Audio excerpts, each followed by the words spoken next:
Dear students, in the last lecture we have started filters और हमने देखा था कि इवन दो जब हम रेक्टिफायर्स यूज करते हैं तो हमारी जो एसी पावर है वो कम्प्लीटली डीसी में कन्वर्ट नहीं हो पाती और उसके अंदर क्या है कि एसी कंपोनेंट रह जाता है उसके बाद, ठीक है। और उसको हम जो मेजरमेंट है कि एसी कंपोनेंट हमारा कितना रहा वो मेजरमेंट है हमारा रिपल फैक्टर से। और हमने देखा था जो रिपल फैक्टर है that is 0.48 in case of 0.48 in case of full wave rectifier and it was around 1.21 in case of half wave rectifier।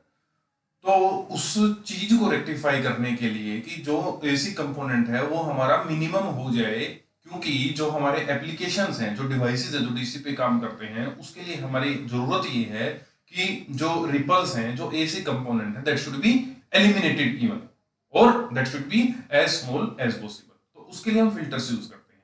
तो जो पहला फिल्टर हमने पिछले लेक्चर में किया था वो था सीरीज इंडक्टर फिल्टर। और सीरीज इंडक्टर फिल्टर के फॉर्मूले से हमने ये देखा था कि जैसे जैसे आरएल की वैल्यू बढ़ेगी, जो लोड रेजिस्टेंस की वैल्यू बढ़ेगी, वैसे वैसे जो जो हमारा रिपल फैक्टर है वो बढ़ता चला जाएगा। इसका मतलब एसी कंपोनेंट उसके अंदर बढ़ते चले जाएंगे। तो इसीलिए हमें लोड रेजिस्टेंस को मिनिमम करना पड़ेगा। और मैंने आपको उस लेक्चर में भी बताया था कि लोड रेजिस्टेंस हमें एक लेवल तक चाहिए, उससे मिनिमम हम लोड रेजिस्टेंस को नहीं कर सकते टू गेट द आउटपुट।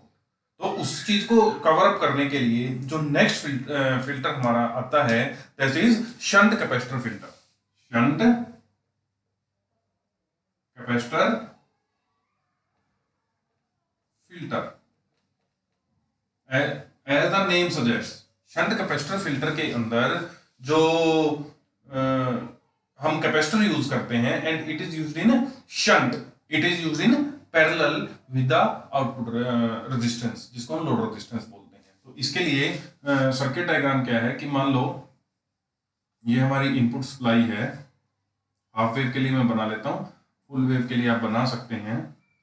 ये हमने बनाया था, ये इसके अंदर हम दो लाइंस आयरन कोर्स के लिए बना देते हैं और हम यहाँ डायरेक्ट लोड रेजिस्टेंस लगाते हैं। यहाँ पे हमने क्या किया, एक कैपेसिटर यहाँ अप्लाई किया और लोड रेजिस्टेंस को इसके पैरेलल में अप्लाई किया। आउटपुट हमने ले ली इसके अक्रॉस, इसके अक्रॉस, ठीक है। ये आरएल हो गया, ये हमने सी यूज कर दिया, ये डायोड है डी। और अगर मैं फुल वेव रेक्टिफायर के केस में बात करूं तो इट इज ट्रांसफॉर्मर, ट्रांसफॉर्मर के आगे हम स्टेप डाउन ट्रांसफॉर्मर को हम दो डायोड्स यूज करते हैं। हम ये डिटेल में कर चुके हैं पहले, ठीक है। और हम क्या करते हैं, इसके बीच से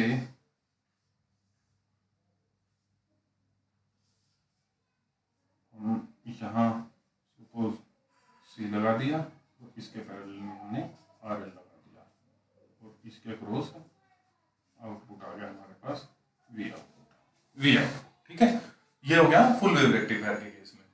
अब होगा क्या, कैपेसिटर का काम क्या है कि capacitor blocks DC and allow AC to pass through it. तो जितने भी रिपल्स होंगे, जितने भी फ्लक्चुएशंस होंगे, जितना भी एसी कंपोनेंट होगा, वो जो इससे पास होके आएगा वो सारे का सारा कैपेसिटर से पास कर जाएगा, यहां से पास कर जाएगा जो एसी पार्ट है। और जो डीसी पार्ट है उसको ये ब्लॉक कर देगा और वो हमारा आरएल के अक्रॉस हमें अपीयर होगा। तो आउटपुट है वो आरएल के अक्रॉस है, तो हमें इससे इसके अक्रॉस सिर्फ डीसी मिलेगी, क्योंकि एसी तो हमारी सारी की सारी बाईपास हो जाएगी, बाईपास हो जाएगी।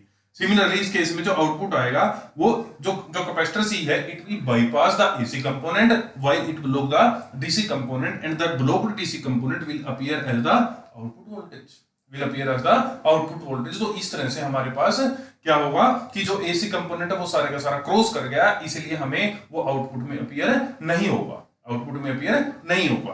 तो अगर हम इसका देखें कि फुल वेव रेक्टिफायर के अंदर हमारे पास क्या आती है इसकी आउटपुट, ये 0 to pi, 2 pi, 3 pi by 2, 0 pi, 2 pi, 3 pi, 4 pi and so on, इस तरह से, ठीक है। अब इसके केस में क्या होगा कि मान लो हम देखते हैं ये सपोज मेरे पास आ गई वोल्टेज लेवल। यहां से जब आउटपुट आनी शुरू हुई, यहां से जब हमारे पास डायोड से कंडक्ट करना शुरू हुआ और हमारे पास आउटपुट आनी शुरू हुई, तो कैपेसिटर ने यहां तक चार्ज करना शुरू कर दिया, चार्ज कर दिया। जब कैपेसिटर सारे का सारा चार्ज हो जाएगा तो अब ये क्या होगा कि आरएल के अक्रॉस डिस्चार्ज होना शुरू होगा। जब आरएल के अक्रॉस से डिस्चार्ज, फुल वेव की बात कर लेते हैं, हाफ वेव में करें तो मान लो मैं हाफ वेव का भी ड्रा करता हूं, आपको थोड़ा सा इजी रहेगा। 0 टू पाई कंडक्ट करेगा, फिर पाई टू 2 पाई नहीं कंडक्ट करेगा, फिर 2 पाई टू 3 पाई कंडक्ट करेगा एंड सो ऑन। तो मेरे पास क्या होगा 0 पाई 2 पाई 3 पाई 4 पाई एंड 5 पाई।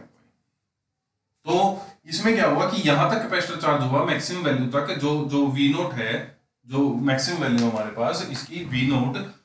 उसके बाद इसकी डिस्चार्जिंग शुरू हो जाएगी एंड डिस्चार्ज इज एक्सपोनेंशियल, तो ये यहां डिस्चार्ज होता चला जाएगा, फिर ये यहां पे आके दोबारा चार्ज होगा, मैक्सिमम वैल्यू तक चार्ज होगा, फिर डिस्चार्ज होना शुरू हो जाएगा, फिर मैक्सिमम वैल्यू तक चार्ज होगा, फिर डिस्चार्ज होना शुरू हो जाएगा एंड सो ऑन। हमारे पास चार्जिंग डिस्चार्जिंग का फिनोमेना चलता रहेगा। सिमिलरली इस केस में क्या होगा कि वो चार्ज होगा, यहां तक जब चार्ज हो गया तो उसकी डिस्चार्जिंग शुरू हो गई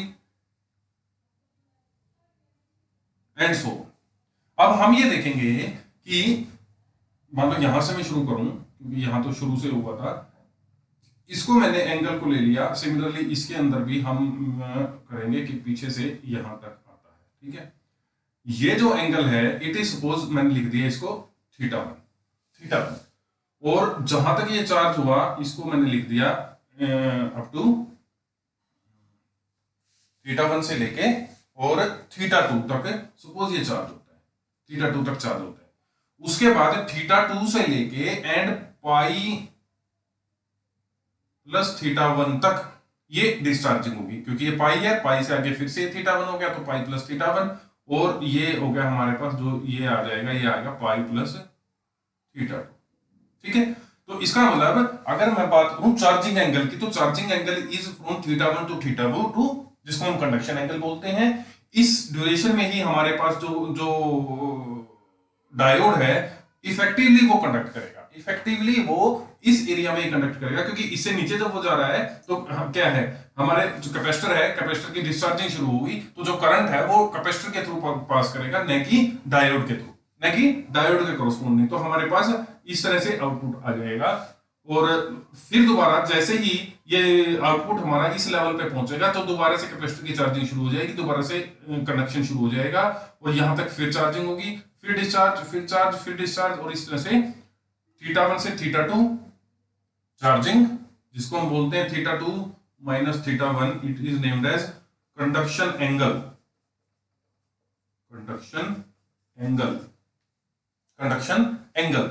और theta 2 two pi plus theta 1 it is discharging angle, discharging angle.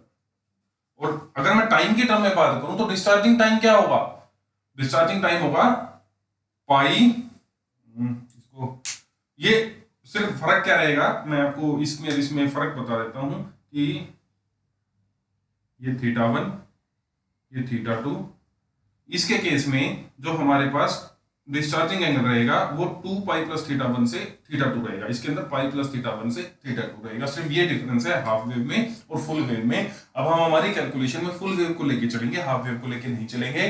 सिर्फ चेंज क्या आएगा कि जहां पे हम पाई यूज कर रहे हैं वहां पे 2 पाई होगा अगर हम हाफ वेव यूज करते हैं, और अगर हम फुल वेव यूज करते हैं तो पाई होगा उसके ऊपर। तो अगर मैं इसको भी रब कर देता हूं क्योंकि हमें स्पेस की जरूरत है, और आई थिंक इसकी भी अभी ज्यादा जरूरत नहीं है, वर्किंग हम कर चुके हैं कि कैसे ये फंक्शन करेगा।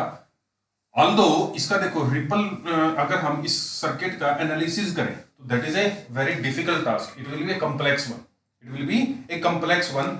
लेकिन क्योंकि हमें इसका रिपल फैक्टर निकालना है तो रिपल के फैक्टर के लिए हम क्या करते हैं, हम एक अप्रोक्सीमेशन लेते हैं, हम एक अप्रोक्सीमेशन लेते हैं।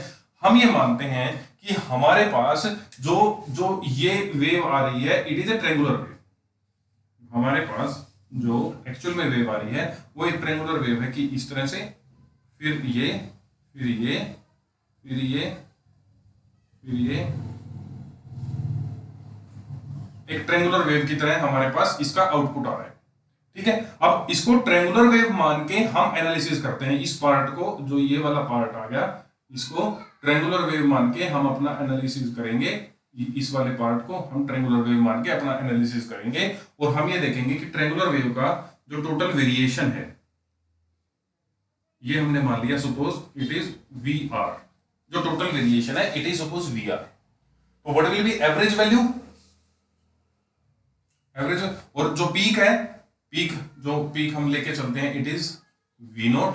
जो पीक वैल्यू हम मान के चलते हैं इसके अंदर, हम पहले भी कंसीडर कर रहे थे, दैट इज वी नोट। तो ये वैल्यू है ऊपर वाली, it is we note.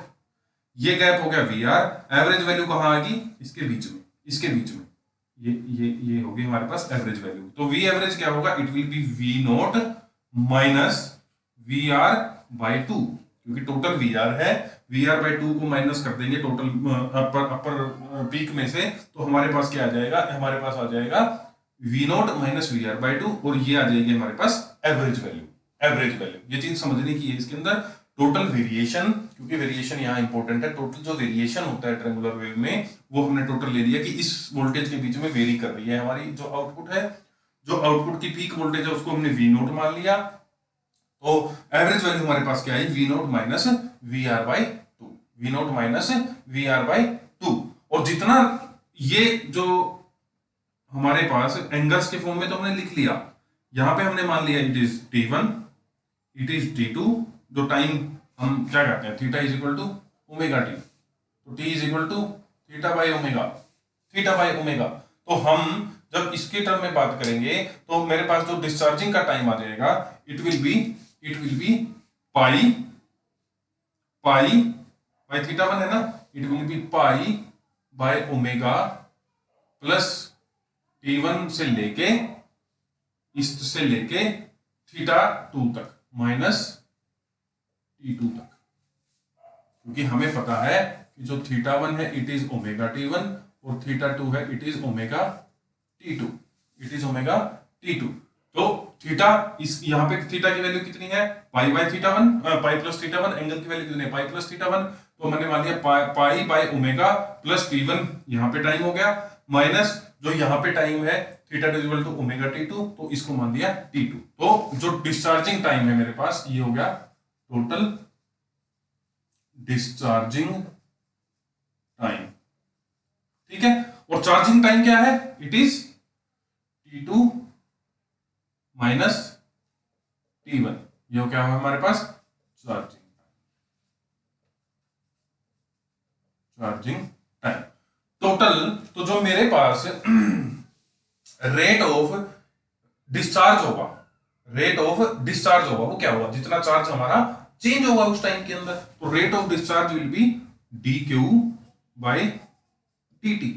Rate of discharge will be dq by dt, where जो टोटल चार्ज में चेंज मान लेता हूं वो q हो गया, और टोटल टाइम जो हो गया वो हो गया मेरे पास pi by omega plus T1 minus T2, plus T1 minus T2।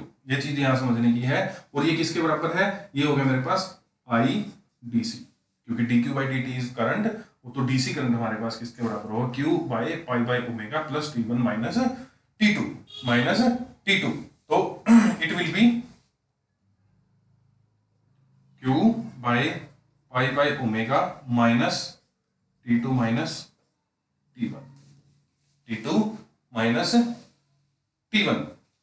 Omega को मैं ऊपर ले जाऊंगा तो ये क्या बन जाएगा, it will B omega Q over pi minus omega T2 minus omega T1, और omega T2 minus omega T1 it will B omega Q over pi minus theta 2 minus theta 1, it is I dc। Now जो और जिस discharging time में जो change of voltage है that is V are. और capacitor की जो capacity है, जो हमने कैपेसिटर यूज किया उसकी जो कैपेसिटी है दैट इज सपोज सी। अब मैं इसको थोड़ा सा रब कर देता हूं भाई,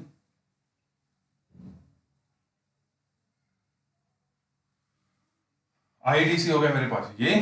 तो Q को हमें पता है Q is equal to formula CV, here V is equal to V is equal to V R, change in the voltage, वो वैल्यू यहाँ पुट कर देंगे। तो आई डी सी क्या आ गया, I D C is equal to omega C V R divided by pi minus theta two minus theta two minus theta one.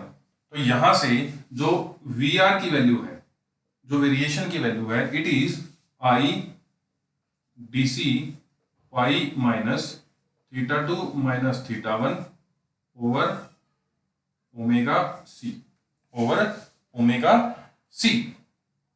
Now in case of triangular voltage, in case of triangular voltage जो RMS value है, जो RMS value है that is always V R by 2√3, V R by 2√3। जो variation होगा उसको अगर हम 2√3 से डिवाइड कर देंगे तो हमारे पास आरएमएस वैल्यू आ जाएगी। इसकी वैल्यू पुट कर दो, ये आ जाएगा I D C pi minus theta two minus theta one over 2√3 omega C, 2√3 omega C. तो यहां पे वी डी सी की वैल्यू क्या आ गई, V D C simply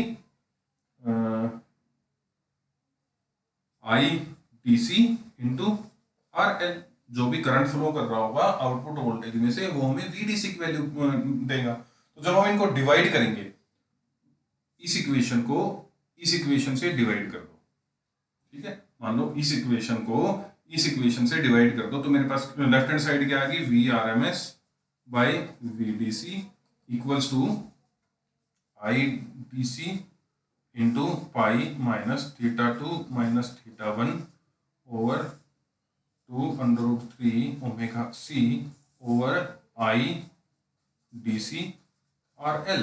I D C से आई डी सी कैंसल, और V R M S by V D C क्या होता है, ripple factor, small R ripple factor. तो रिपल फैक्टर मेरे पास फाइनली क्या आ गया,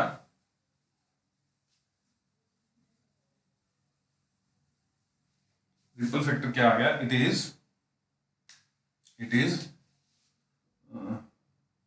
ripple factor is pi minus theta two minus theta one divided by 2√3 omega C R L. Omega to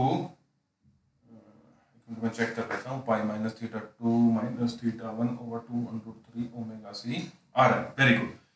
if suppose जो ये एंगल है theta two minus theta one, जो चार्जिंग एंगल है, it is very very small, क्योंकि pi हमारे पास पूरी cycle के लिए, हमने यही किया था ना, पाई पूरी साइकिल के लिए है, उसके कोरस्पोंडिंग हमारे पास जो ये एंगल था it was very very small, it was very small. तो अगर theta two minus theta one is very very small as compare to pi, it can be neglected. तो आर मेरे पास आ जाएगा pi over 2√3 omega C R L, omega C R L, और हमें पता है omega is equal to 2 pi nu. तो इसकी वैल्यू अगर हम पुट करें, pi over 2√3 2 pi nu C R L, pi से पाई कैंसल, तो हमारे पास आ जाएगा 1/4√3 nu C R L ripple factor, where nu is frequency of AC जो हमारे पास आ रही है, सी इज जो हमने कैपेसिटर लगाया है, आर एल इज जो लोड रेजिस्टेंस हमने लगाया है। तो इस फॉर्मूले से हम ये देखते हैं कि जहां हमारे पास सीरीज इंडक्टर फिल्टर के अंदर आर एल घटने से रिपल फैक्टर बढ़ रहा था, रिपल फैक्टर घट रहा था, बिकॉज इन दैट केस जब मैं सीरीज की बात करता हूं, सीरीज एल की बात करता हूं, उस केस में मेरे पास R was directly proportional to capital R L. इसके अंदर मेरे पास क्या है, शंट कैपेसिटर के अंदर क्या आया, R is inversely proportional to R L.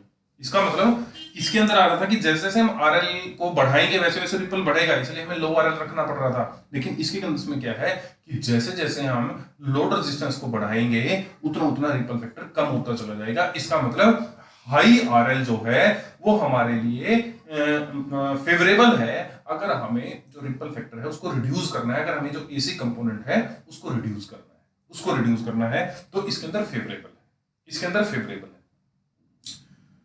तो जितनी हम ज्यादा सी लेंगे, जितना बड़ा कैपेसिटर लेंगे, जितना हम हाई आर एल लेंगे, उतना ही रिपल फैक्टर की वैल्यू बढ़ती चली जाएगी, उतनी ही रिपल फैक्टर की वैल्यू कम होती चली जाएगी, उतना ही हमारा जो डीसी कंपोनेंट है, जो डीसी पावर है, उतनी हमारी इंक्रीज होती चली जाएगी, उतनी हमारी इंक्रीज होती चली जाएगी। तो ये है हमारे पास shunt capacitor filter. Shunt capacitor filter और उसका रिपल फैक्टर कैसे निकालते हैं। और हमने देखा कि जो रिपल फैक्टर है वो हमारा जो रिपल फैक्टर है वो हमारा C और RL के इनवर्सली प्रोपोर्शनल है। इसका मतलब अगर हम रिपल फैक्टर को रिड्यूस करना चाहते हैं तो हमें RL की वैल्यू बढ़ानी है और हमें कैपेसिटर की वैल्यू भी बढ़ानी है। लेकिन अगेन मैं कह रहा हूं कि there is a limit on C as well as RL भी हम एक लिमिट तक बढ़ा सकते हैं, क्योंकि RL अगर हमने बहुत ज्यादा बढ़ा दिया तो स्मॉल करंट उसमें से फ्लो नहीं करेगा, तो हमारे पास आउटपुट वोल्टेज दोबारा से नहीं आएगी। लो वोल्टेजेस के लिए ये काम नहीं करेगा, लो वोल्टेजेस के लिए ये काम नहीं, ठीक है। तो उसके लिए हमें क्या करना पड़ेगा, हमें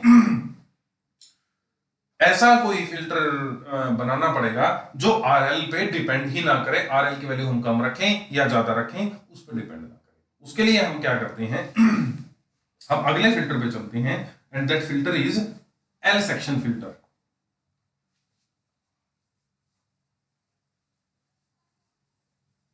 that filter is L section filter. और एल सेक्शन फिल्टर में हम क्या करेंगे कि जो भी हमारे पास इनपुट आ रही है उसके अंदर सीरीज में पहले इंडक्टर लगा दो और फिर कैपेसिटर लगा दो और फिर लोड रेजिस्टेंस आ जाएगा। यहां से हमारे पास पल्सेटिंग आउटपुट, ठीक है, वो पहले C लगा दिया, फिर हमने पहले L लगा दिया, फिर C लगा दिया, फिर मतलब दोनों फैक्टर यूज कर लिया, हम दोनों के दोनों फैक्टर हमने इसके अंदर यूज कर लिए। हमने L को भी यूज कर लिया, हमने C को भी यूज कर लिया, इसलिए the name is L section filter, या हम इसको चोक फिल्टर भी बोलते हैं। इट इज L सेक्शन और it is choke filter, L section filter और इट इज चोक फिल्टर, ठीक है। तो सीधी सी बात है कि पहले हमारे पास जो एसी कंपोनेंट आएगा उसको पहले जो एल सेक्शन है वहां पे वो स्क्रीन होगा, फिर जो बचा हुआ है वो यहां से पास कर जाएगा, तो फाइनली हमारे पास जो आरएल तक पहुंचेगा वो प्योर डीसी पहुंचेगी, जो प्योर डीसी पहुंचेगी। क्योंकि पहले हमारे पास दोनों जगह एक एक हर्डल था, अब यहाँ पे दो हर्डल है, दो फिल्ट्रेशन है। पहले एल उसको फिल्टर करेगा, जब एल की आउटपुट होगी उसको फिर सी फिल्टर करेगा, और जो फिर फाइनल बचेगा वो हमारा आरएल पे जाएगा, वो हमारा आउटपुट पे जाएगा, वो हमारा आउटपुट पे जाएगा। तो इसके अंदर हमें करना कुछ नहीं है, जो हमने पहले वाला फिल्टर यूज किया था उसकी आउटपुट हम एज इट इज दूसरे वाले फिल्टर में डाल देंगे। जो पहला फिल्टर यूज किया था उसकी आउटपुट एज इट इज हम दूसरे वाले फिल्टर में डाल देंगे, और हमारे पास जो रिजल्ट आएगा वो फिर दोनों का इफेक्ट आएगा। तो हमने जो पहला फिल्टर किया था उसके अंदर हमारे पास जो पीक एसी वैल्यू आ रही थी उसके अंदर हमारे पास क्या आ रहा था, जो V आ रही थी, मैं बता देता हूं फुल वेव रेक्टिफायर के लिए, जो V आ रही थी that was 2V0 by pi 1 minus 2/3 cos 2 omega T, minus आगे के पार्ट हमने छोड़ दिए थे, हमने दो ही पार्ट यूज किए थे। 2V0 बाई पाई हमारे पास डीसी कंपोनेंट था, और minus 4V0 by 3 pi cos 2 omega T, ये हमारे पास जो था वो एसी कंपोनेंट था, वो एसी कंपोनेंट था। तो उसके लिए हमने क्या किया था कि जो पीक एसी वोल्टेज थी दैट वाज 4V0 बाई 3 पाई, जो पीक एसी वोल्टेज थी दैट वाज 4V0 बाई 3 पाई। तो इसके कोरस्पोंडिंग हम आरएमएस निकालते हैं, तो हमारे पास जो आरएमएस आ जाती है वी आरएमएस आती है, वी आरएमएस इज, इसको √2 टाइम्स हम कर लेंगे तो वी आरएमएस हमारे पास आ जाएगी 4V0 बाई 3 √2 पाई। हमने उसमें भी किया था। यहां से अगर हम आई आरएमएस की वैल्यू निकालें, आई आरएमएस निकालें, हम इंडक्टर के क्रॉस कर रहे हैं, अभी हमने शंट पे अप्लाई नहीं किया इसको, क्या आ जाएगा 4V0 बाई 3 √2 पाई, आई निकालने के लिए एक्सएल से डिवाइड हो गया, एक्सएल से डिवाइड हो गया। तो हमारे पास अब जो ये आईआरएमएस है ये फाइनली अप्लाई होगा कैपेसिटर फिल्टर के ऊपर, ये अप्लाई होगा हमारा शंट कैपेसिटर फिल्टर के ऊपर। तो जब हमने इसको शंट कैपेसिटर फिल्टर पे अप्लाई किया तो हमारे पास उसके अक्रॉस जो वीआरएमएस आएगी शंट कैपेसिटर के across, that is I RMS जो पीछे से आ रहा है, and multiplied by XC, multiplied by X C. तो वी आर एम एस आ गया I R M S into X C, जहां पे एक्सएल मैं थोड़ा सा भी बता देता हूं, एक्सएल था इट वाज 2 ओमेगा एल और एक्स सी आएगा यहाँ पे it is 1/2 omega C. Omega की जगह हम 2 ओमेगा यूज कर रहे हैं क्योंकि हमारे पास जो एसी कंपोनेंट है वो 2 ओमेगा फ्रीक्वेंसी का है, 2 ओमेगा फ्रीक्वेंसी का है। तो फाइनली जो वी आर एम एस बना वो क्या बना 4 V naught by 3/2 pi XL into XC, XL into XC. और इसको अगर हम पूरा लिखें तो और इसके अंदर मेरे पास वीडीसी क्या थी, it was 2 V naught by pi, दोनों को डिवाइड कर दो, दोनों को डिवाइड कर दो तो रिपल फैक्टर किसमें क्या आएगा, रिपल फैक्टर विल बी, एक मिनट इसको यूज कर बाद में कर लेंगे, ripple factor will be V R M S by V D C. ये छोटा सा था मैंने इसलिए साथ में ले लिया था इसको। वी आर एम एस मेरे पास क्या थी, it was 4 V naught by 3/2 pi X C by X L, और वी डी सी मेरे पास क्या था, it was 2 V naught by pi. अब वी नोट से वी नोट कैंसिल, पाई से पाई कैंसिल, 2 का यहाँ पे 2 आ गया, तो मेरे पास रिपल फैक्टर क्या आया, it is 2 by 3/2 X C by X L, X C by X L. तो जब इसको हम खोलते हैं तो it is √2 by 3, X C की वैल्यू 1/2 ओमेगा सी, एक्सएल की वैल्यू 2 ओमेगा एल, तो ये क्या बन गया, it becomes √2 by 2 4 12 into omega square L C, omega square L C.